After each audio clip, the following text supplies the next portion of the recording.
The Steelers are back in action Sunday night against the Los Angeles Chargers, but lots of injury concerns, lots of COVID concerns. Before we get to that, we got to talk about Cam Heyward. He's playing at an all-time high level, and that's even for Cam Heyward standards. But there's still people out there that want to disrespect him, namely a former Pro Football Hall of Fame defensive tackle, Warren Sapp. I'm going to talk about that with Jenna Harner of Channel 11 WPXI right here on the Locked On Steelers podcast. I'm your host, Chris Carter. You can follow us on Apple, Spotify, Google Podcasts, Odyssey, and YouTube. We thank you for checking in and making us your first listen every day. Let's get into it.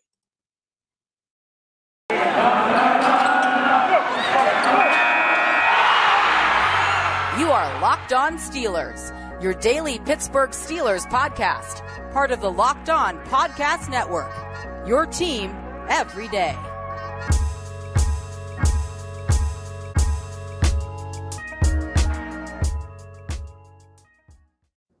And welcome to the Locked On Steelers podcast. I'm your host, Chris Carter, bringing you your daily dose of all things in the Pittsburgh Steelers. As I said before, you can always find this show on Apple, Spotify, Google Podcasts, Odyssey, and YouTube. Like this video on YouTube. Give it a subscribe to our YouTube channel. That really helps us out. Also, leave us a 5-star review on Apple Podcasts because it really helps us out. But if you do, with a positive comment, you get a special shout-out at the end of the show. Joining me, as always, on Fridays, we have our friend Jenna Harner from Channel 11 WPXI. What's good, Jenna? How you doing?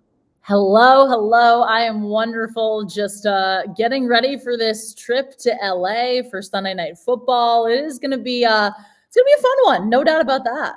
No, it's going to be a fun one. It's Steelers Chargers has actually always been a fun one. I was talking to David Drogemeyer of the Locked On Chargers podcast, and he brought up how like every time the Steelers play the Chargers, you know, there's always wild stuff that happens, whether you expect it for one way or the other.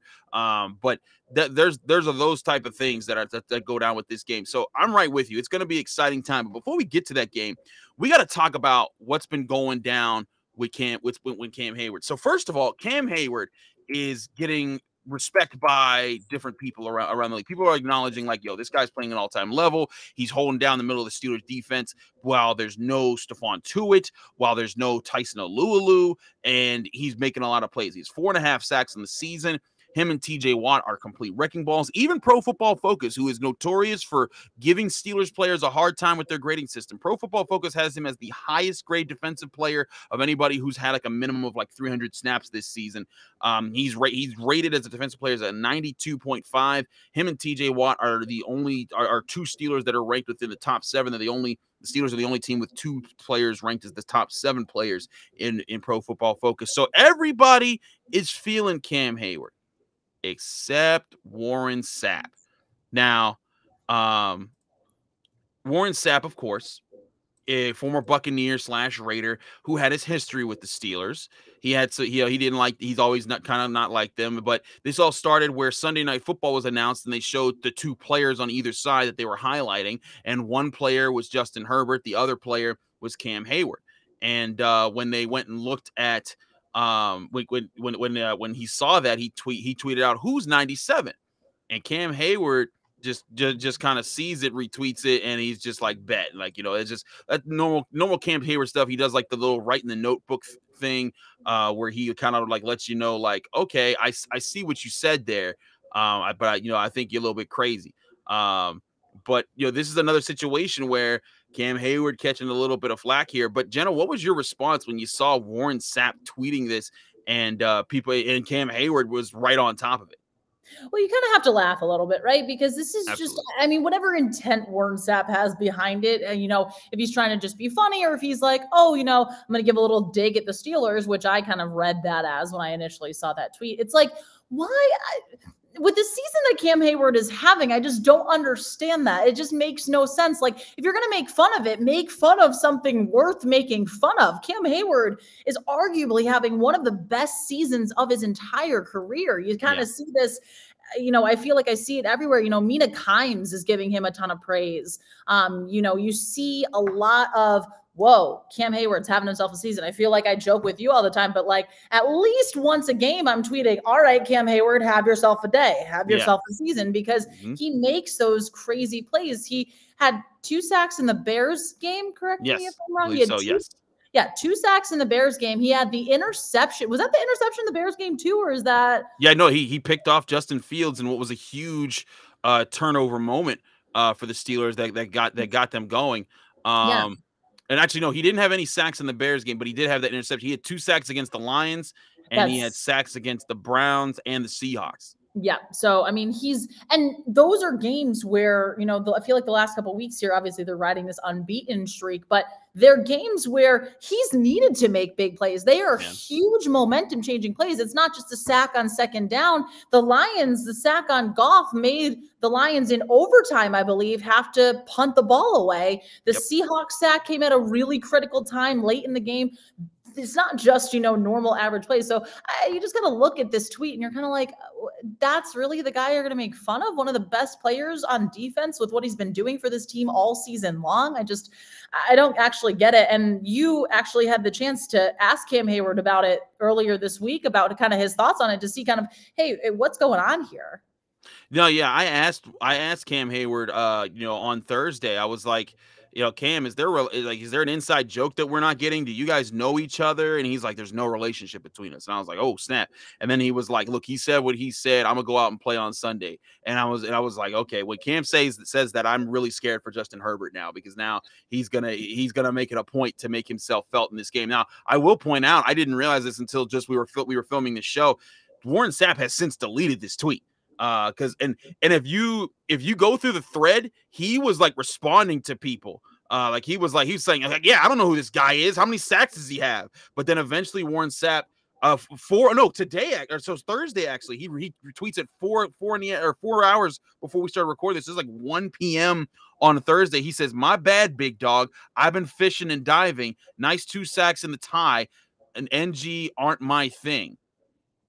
I don't know what NG aren't my thing means. NG aren't my thing. That's a little off for me. But point being, even the nice 2 sacks in the tie, that's a backhanded compliment. But for those who might not remember, Warren Sapp has had a thing with the Steelers his entire media career. When he was a player, I think it was back in 2002 when the Buccaneers came to Heinz Field, and and Lee Flowers, the Steelers safety at the time, Leathon Flowers, called the Buccaneers paper champions. He called them soft. He called them pretenders, because they had all these amazing players, all these amazing names, but they weren't winning anything with them. Now, granted, they would win shortly afterwards in a Super Bowl, but he called them that. So Warren Sapp thought it would be cool to go skipping through the Steelers warm-up lines. And when he tried that, Jason Gilden and Joey Porter stopped him, gripped him up, and said, "Nah, son." And he got really mad about that. And then the Steelers, the Buccaneers, those Buccaneers, I don't think they ever beat the Steelers. The Steelers, like Jerome Bettis, ran through them a few games. They kind of owned that team. And then when he went to the Raiders, it was the same thing. He may have had some cool individual stats here and there, but by and large, the Steelers were able to own those situations. And since then, if people remember, back in 2011, after the Steelers lost the Super Bowl to the Packers, they got blown out in Week 1 by the Ravens, and Warren Sapp, the Steelers are done. They're old and slow. Then they went on to be 12-4 that year. But he always banged the anti-Steelers drum, and now here it just seems like he is doing this again. And it's just like, bro, you went up. You said this about one of the baddest defensive tackles in the league. Maybe the only person who's badder is Aaron Donald.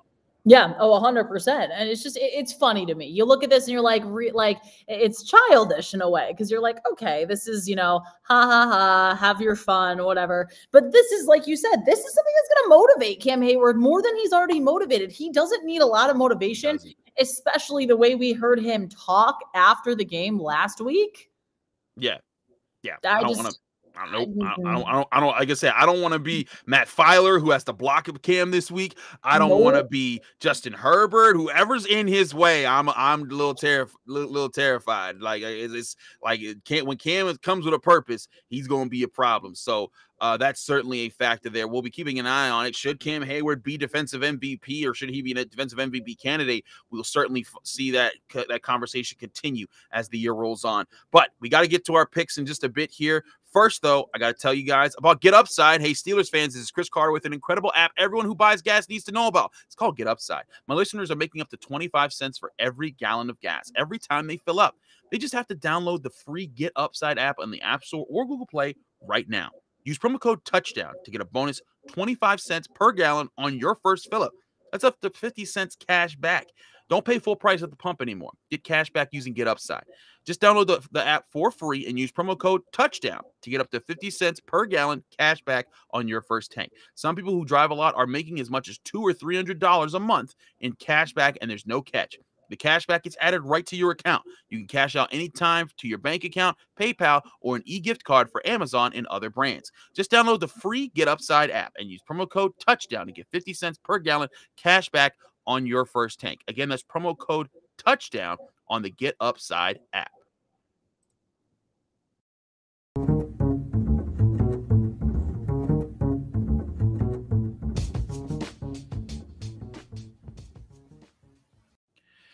Back here on the Locked On Steelers podcast, I'm Chris Carter. She's Jenna Harner. We are keeping it rolling with you now. As always, we thank you for making us your first listen every day. But Jenna, we have to go back over the leaderboard. You and I had some rough weeks last week in the Pick'em League. Now, reminder to all our listeners, all our viewers, if you want to join the Pick'em League at any point in time, you go to runyourpool.com. There's a link below this video. If you're watching on YouTube, click on that link to take you to the Pick'em League and join our fun, or continue in the fun if you've been with us. The winner who has the most correct picks at the end of the year will get a Steelers jersey from runyourpool.com. So, and that's a jersey of your choice. Now, last week, Jenna went 5-9. I went 4-10. It was a rough week for all of us. All the upsets that happened. No one really did really well either. The best record last week went to Dozer 21, who went 9-5 on the week. But solely in first place right now is Dan the Man at 91-43. Steelers Fanatical Universe right behind him, and Dan J behind that. But it's getting to be the middle part of the season. This is when it's going to start to get more interesting. If you want to get your picks in, you could definitely have fun with us. Now, Jenna, let's start getting to these picks right here, because we do want to get into the excitement. There's some interesting matchups this week when you look across the NFL. Now, as always, we don't announce our Thursday night pick because it's already happened by the time you're watching the show. But let's start with an interesting matchup here. The 5-5 Colts at the 6-3 Bills. The Bills have been up and down this season, but they were certainly back up last week. I picked against them stupidly with the Jets. I thought I was like, I'm going to be smart here. Mike White. I was an idiot. What was I thinking? But they're hosting the Colts. Yeah, right? Yeah. What are we gonna do? You never know, right? You never know. Right, you never know. But you also never know with the Colts. They've had some upsets this season. They've worked their way back to 500, but they're on the road against the Bills. I'm not going to double down on this Bills talk. I'm going to take Buffalo this time. Yeah, I think this is a tough one for me because of how these teams these two teams seem to play each other. I'm going with the Bills. However, I'm advising a little bit of a word of cautious optimism, and the fact that the Colts caution, not optimism, just caution. We're getting there. Just a word of caution because one of the Bills' offensive linemen was placed on the COVID list on Thursday. So this could be a problem that would be some similar resemblance to the offensive line they put out against the Jaguars if Spencer Brown, I believe that's who it was, can't go. So that's something to keep an eye on for sure. I am going to go with the Bills, though, because I think that they know how much this part of the season really rides on their standing in the division and in the conference as a whole. So I'm going the Bills, but something to keep an eye on. This one's going to be an interesting game.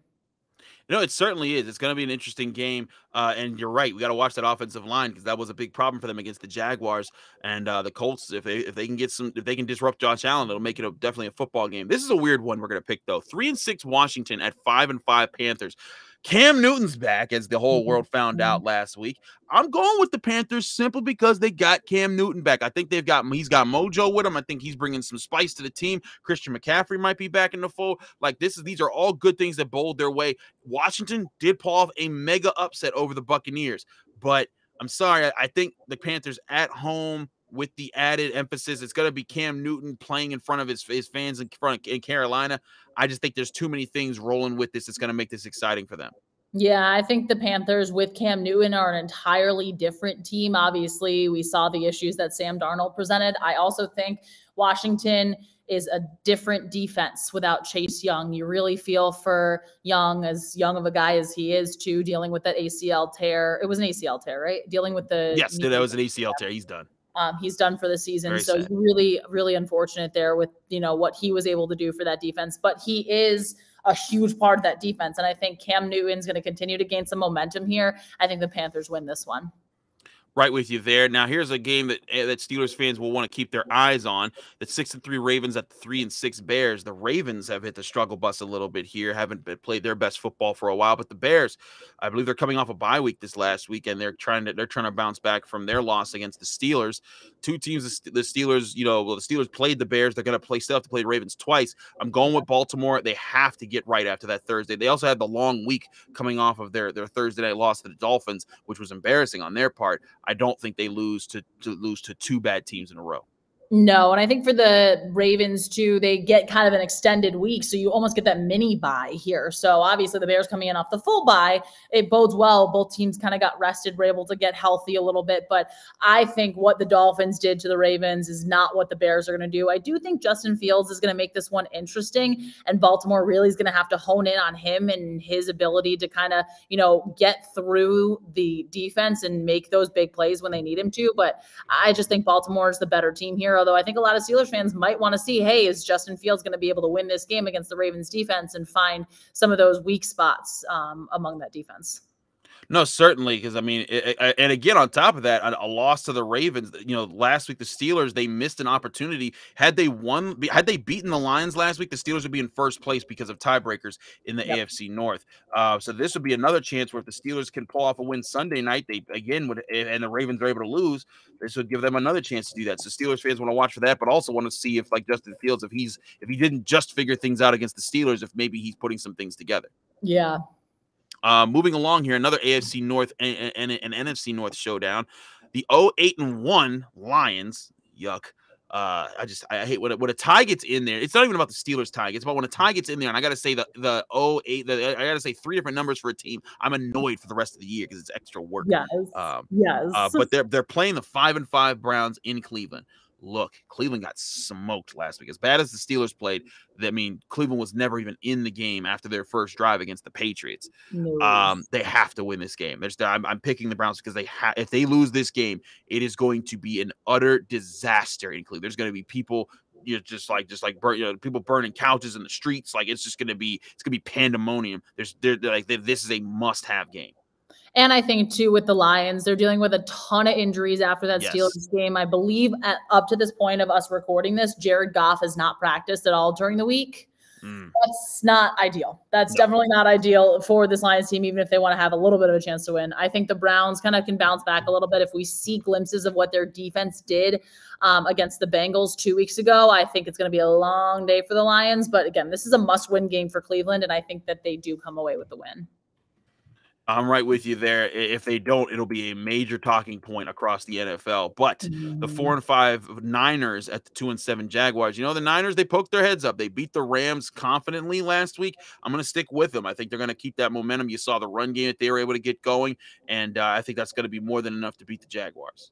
Yeah, I think so too. This is kind of a good stretch for them to say, hey, we can still compete. We're not, completely falling apart as a team, as a lot of people kind of pegged them to be when they were in the midst of a little bit of a rough patch. But I think they found their run game last week. And like you said, that's going to continue to bode well for them. I still think the Jags don't have a lot of answers. I think they're figuring so much out between Trevor Lawrence, obviously Urban Meyer, and what he has done with this group. But yeah, I'm going with the Niners here.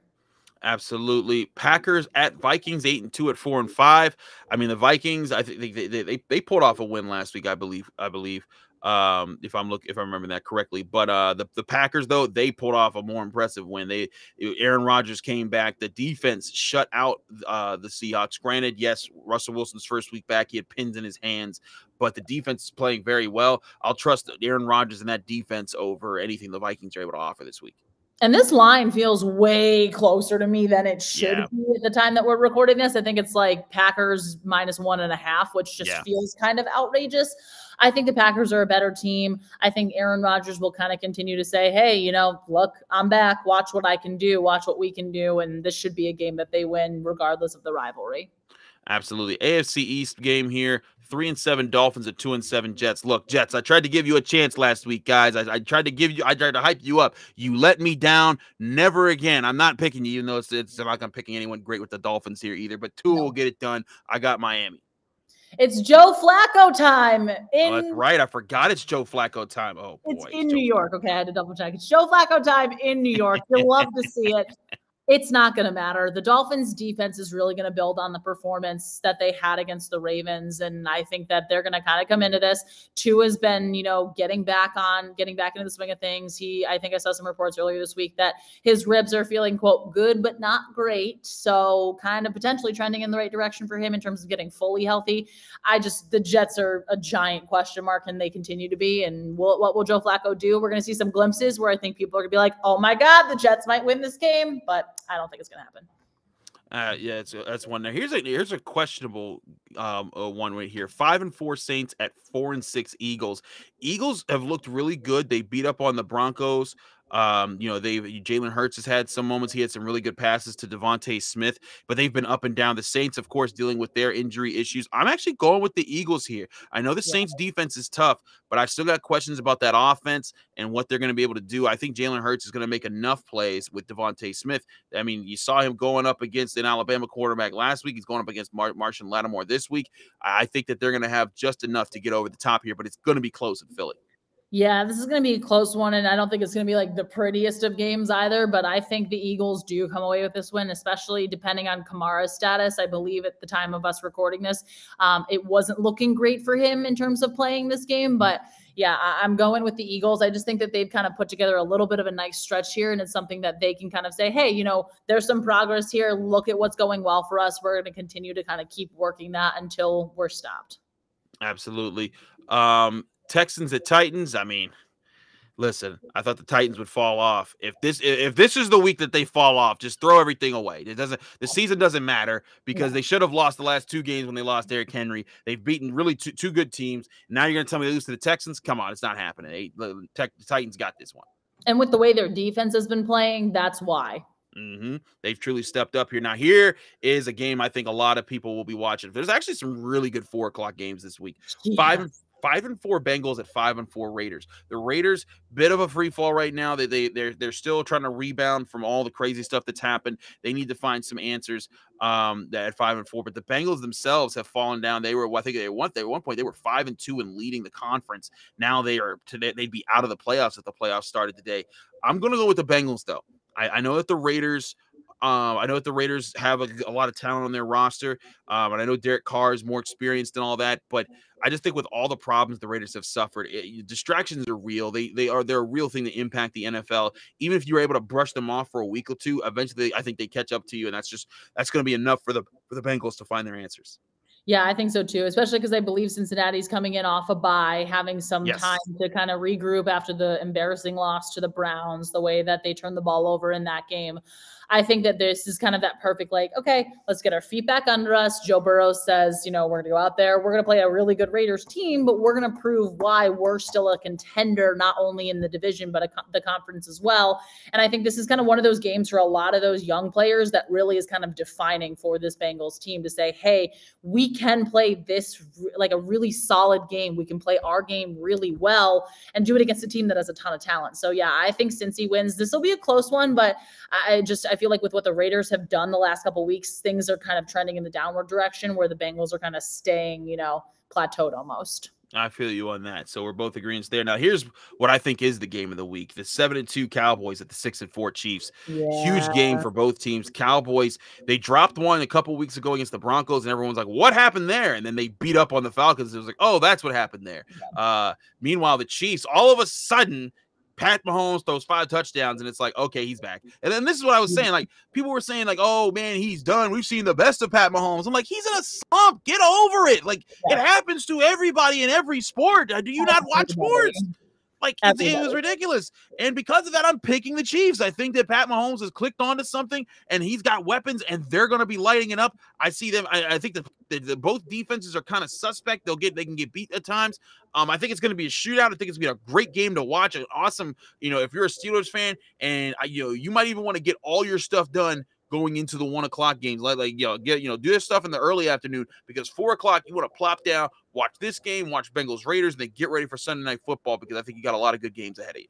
Yeah, I think that with the fact that this game seems like it's going to be a shootout, this is the game for Patrick Mahomes to light it up. Like these are the games he thrives in, where it's just the back and forth, back and forth. I drive my team down, we score a touchdown. You drive your team down, they score a touchdown. All right, we're tied again. Oh, we're down by 7. I have to come back. I have to do that. I think this is just going to be such a back and forth game, and these are the type of games that Mahomes just has himself a day in. So if you have him in fantasy, also have fun with this one. But yeah, I think the Chiefs kind of continue to say, hey, don't count us out quite yet.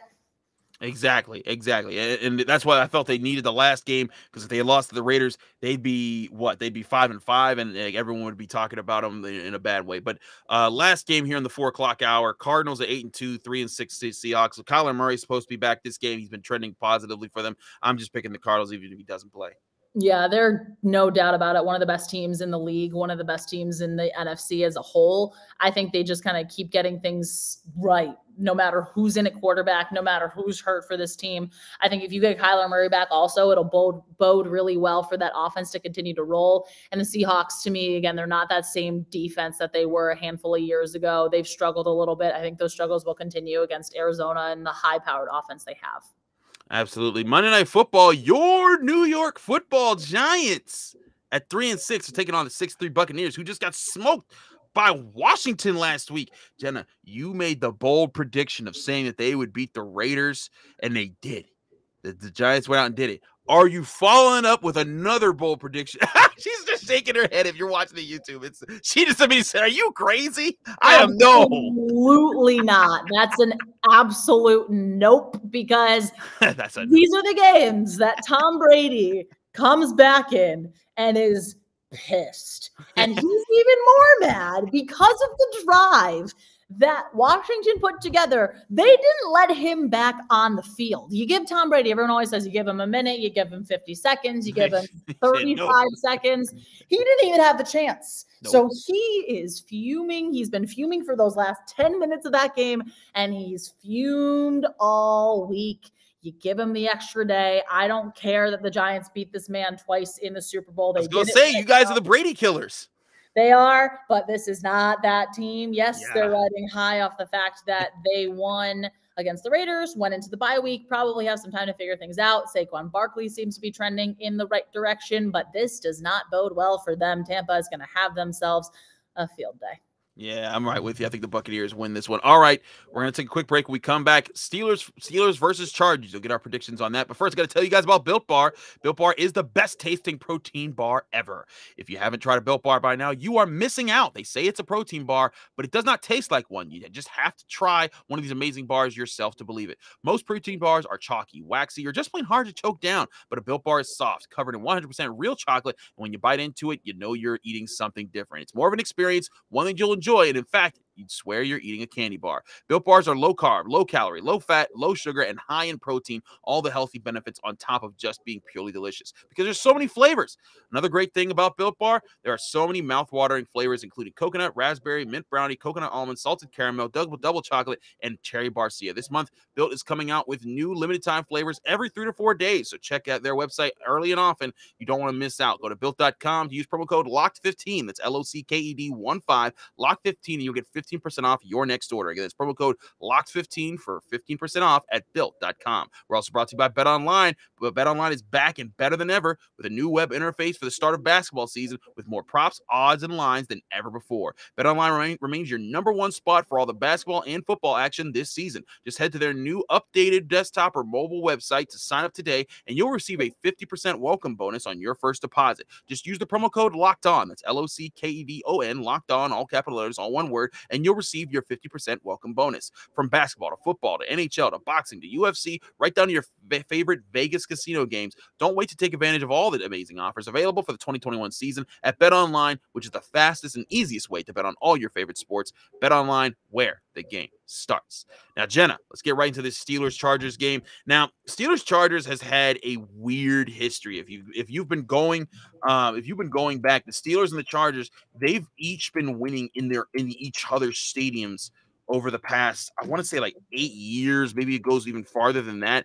But like when you look at the past game, like the last game, the last game they played, 2019 Steelers at Chargers. Chargers, of course, Steelers won with Devlin Hodges of all people. And I was talking to David Drogemeyer of Locked On Chargers, and he was like, "Ugh, don't remind me." But then the Chargers, the year before that, went into Pittsburgh. I believe they were down 3 scores at one point, came back and won 33-30 in Heinz Field. And then, years before that, 2015, Steelers go to San Diego back when they were there. They win 24-20, and it's flip-flopped. In fact, the last time a home team won was, let me see, looks like the Steelers in 2009. The Steelers in 2009 was the last time that the home team won this matchup.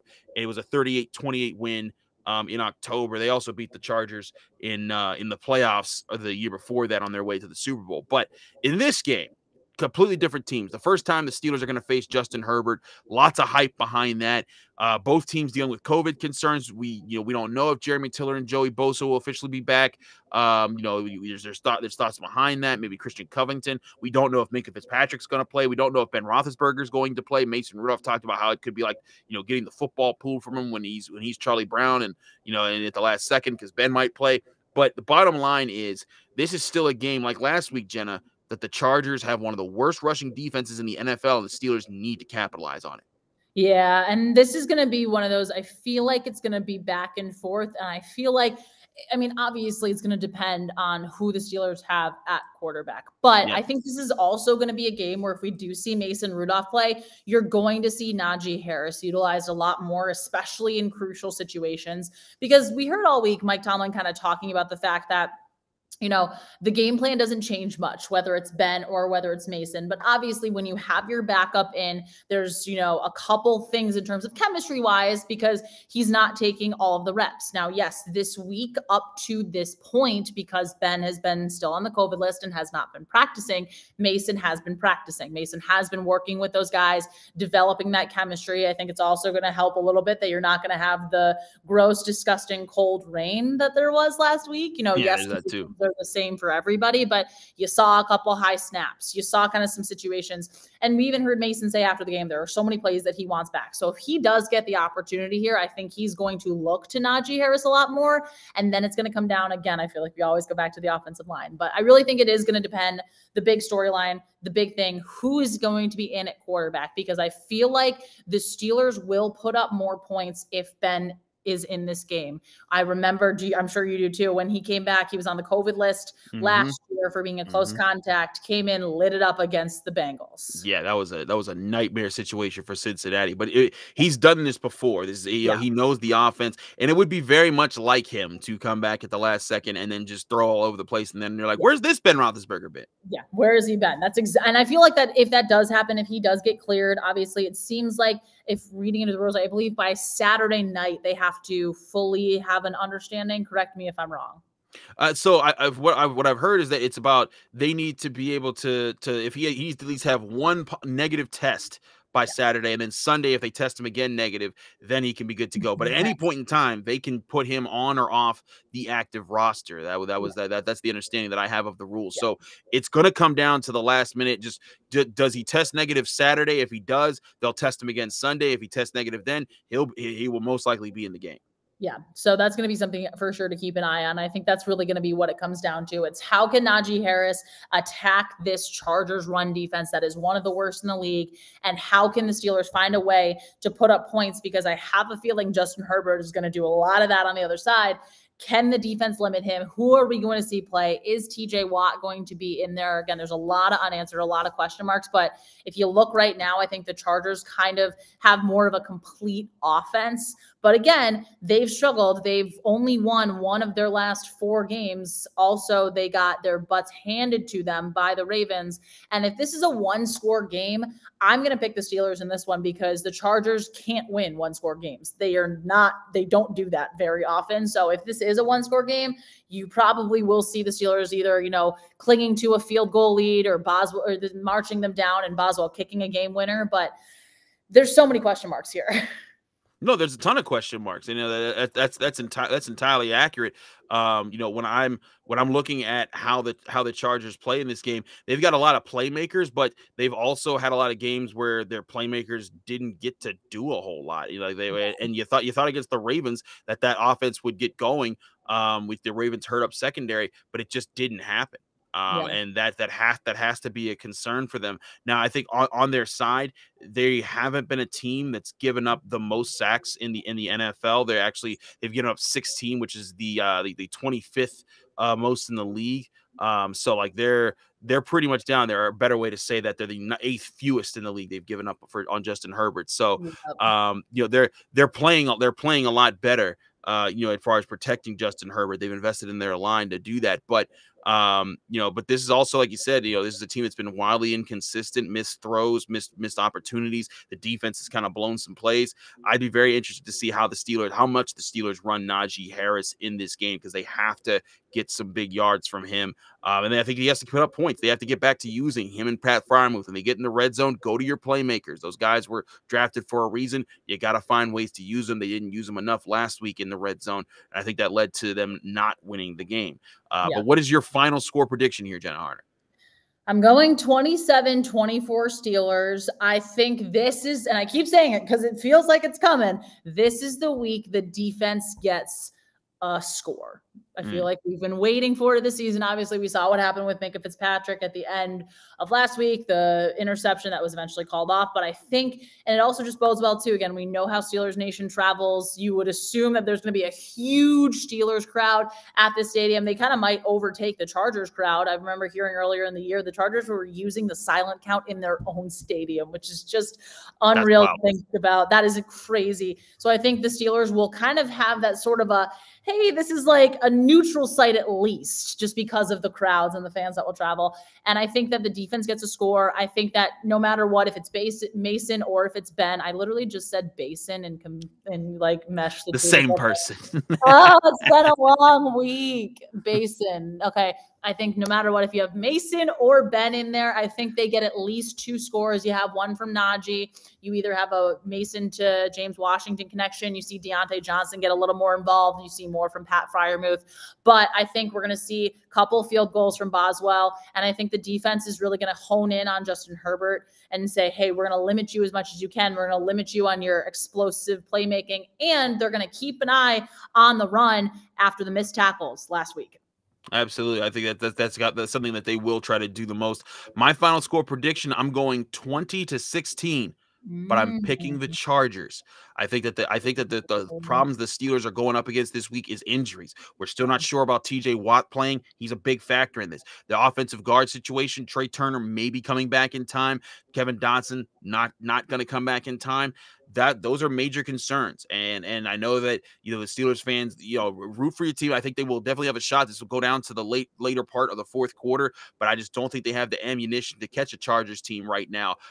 You know, and I think it's going to come down to a couple big plays here and there, and the Steelers are going to be missing some of their bigger playmakers on defense with Minkah and TJ. That's just a lot to put on a defense that's, you know, that was already dealing with injuries to Stephon Tuitt, Tyson Alulu, and other guys. So 2016, but who knows? Maybe I'm wrong. Maybe Jenna's right. The Steelers pull out a W on Sunday night.